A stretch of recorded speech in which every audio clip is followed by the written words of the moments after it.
Welcome to The Midpoint, conversations with the extraordinary people building the American innovation economy from the inside out. I'm Patrick McKenna, founder of One America Works. Welcome to The Midpoint. I'm Patrick McKenna, founder of One America Works and partner at Comeback Capital. Today, I'm joined by Brandy Burch, founding team and CEO of Benefitbay, based in Kansas City, Missouri, and attacking the insurance industry. Mm-hmm. So you're doing everything the hard way. Yep, the hardest way. Thanks for joining us today. Absolutely. We are live in Cleveland, Ohio. We have an exciting day. We have Steve Case here, a lot of other founders, investors. It's been a really fun day. We're at the end of the day. We're saving the best for last. Okay, yeah. Right? And save the pitch for last. Save the pitch. We've been practicing all day. Right. But really just want to have a conversation about the business, the industry you're in, and the challenges that you've tackled as a founder, as a CEO in these pretty trying times in an evolving market. So, started your business under the new regulation that came out. Yes. Would you mind just kind of kicking us off with what that regulation is and Yes. an underlying change in the industry that led to your business? Yes. In 2020, favorable legislation came out to disrupt the insurance industry in general. It's called ICHRA. What that really means is individual contribution health reimbursement arrangement.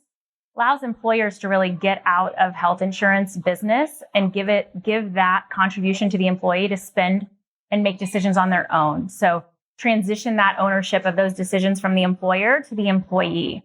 And this is a huge change to how we do things. We've been doing group policies forever. For those of us who have been around for other legislation or legislative changes that led to disruption, there was pension to define contribution 401k. I like to say that this is kind of similar, but many years later, health insurance has been one of the last to adopt to change or to allow our workforce that has been continually evolving to evolve with their benefits. So how did you identify this opportunity in general, but doing it from Kansas City? Yeah, so I have always been a longtime CFO, VP of Finance, HR leader, HR reporting up to those financial leadership seats. And benefits are a complication for small business. They are a cost prohibitor. They are something that changes every year that they have little control over. And then employees have little control over who their policy is going to be with, what type of health benefits they're going to have year to year. They may pick a job because the benefits are great, and the next year those benefits may not be so great. So it is just something where the individual, the employees, the employers have limited control over that spend and how we can make it best useful for the individual. And I'm passionate about it. I'm passionate about it from being an operator, and I'm passionate about it from being a mom to 6 beautiful girls and to having my own healthcare challenges throughout the years with different employers or them changing and we have to change doctors, or you could be pregnant and have to change hospitals. And so those things affect your life. And I'm just passionate about being able to remove those obstacles and then helping the employers allow employees better work-life balances and working from wherever they want and not being worried about their health benefit.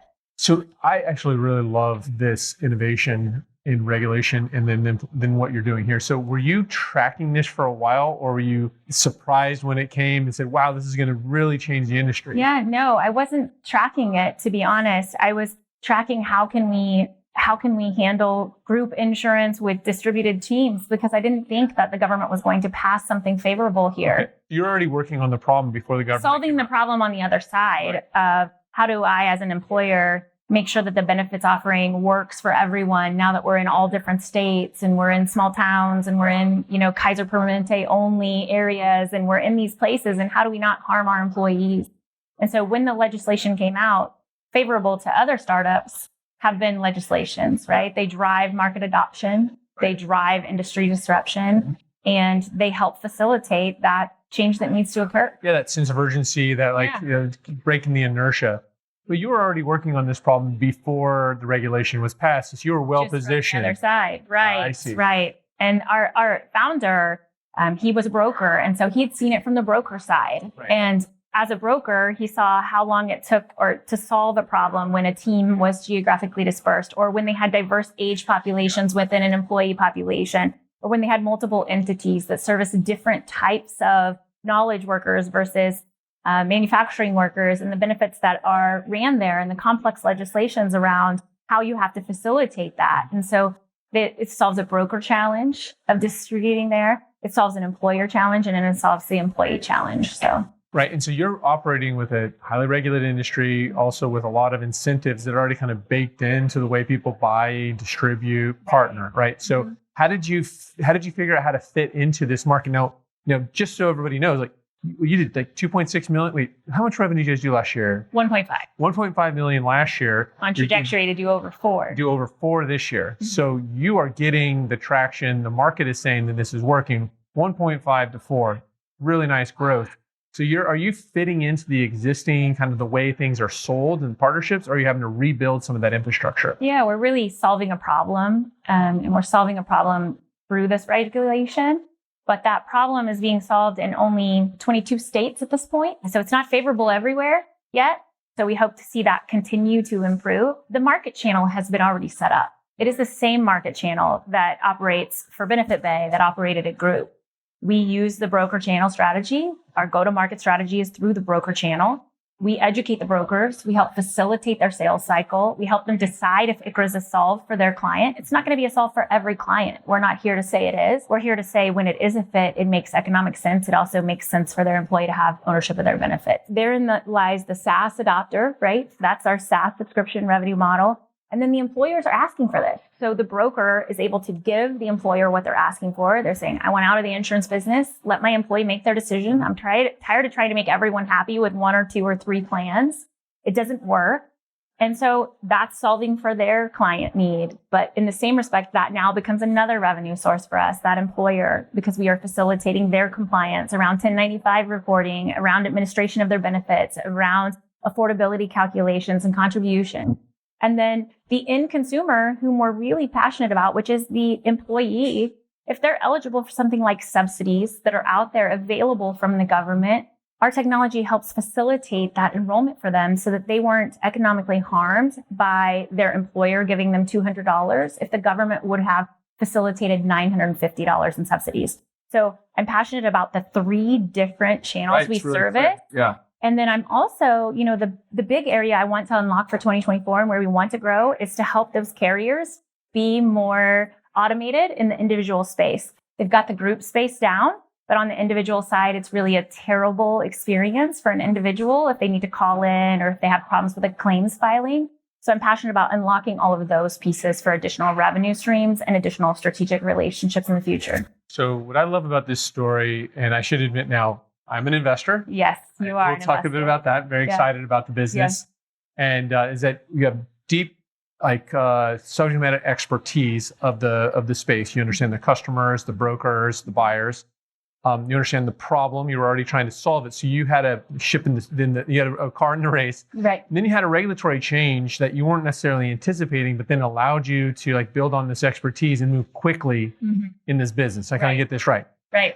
Now, but it hasn't been a straight shot to victory here. No, it has not. And when we got involved as investors, you had kind of come up against some challenges, both founding team, access to capital, kind of run rate, and you stepped up as a leader and took on a bigger position, the CEO, and then raised capital to move the business forward. Can you talk about that situation and how you overcame these challenges? I mean, absolutely. It's a scary time for me personally. And I think this is a place where we define our character is if we can push through something we've never done before.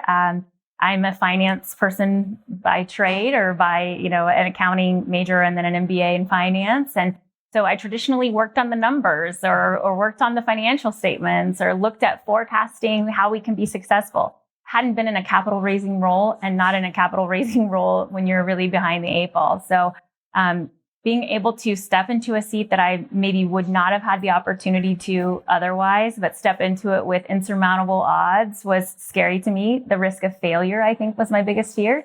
The fear of failing, that someone believed in me to give me the opportunity, that being our board at the time and our investors at the time. And so stepping into that seat and then believing in myself enough to pitch to investors, and I had never done it before, or tell the story. Insurance isn't a sexy story to tell. It's not a SaaS program that a lot of people can follow or understand what we're doing until we talk to how it really affects the end consumer. We all know our benefits have gone up. We all know that these things have been expensive, and we all know we've had pain points. So I think the key to success when you're given a CEO seat and you need to raise capital is being passionate about what you're solving. That really came through when we were meeting with you, for sure. Yeah, and I think if you're passionate about it, you can tell your story and help others see how there's a path to success. And I think that rocky road is what led us to you and what led us to Comeback Capital and led us to a great ecosystem of people who are mentoring first-time CEOs, who are mentoring founders, who are mentoring startups, and helping to facilitate those conversations where needed. Well, we couldn't be more excited about being, on the team. Yeah. You hit all the milestones that you said you were going to hit in the first year, and you're on to great things this next year. So thanks for joining us today. Thanks for coming to Cleveland, sharing your story with the audience, and look forward to much more success. Thank Absolutely. you. Thanks for having me. To learn more about One America Works, visit our website at oneamericaworks.org.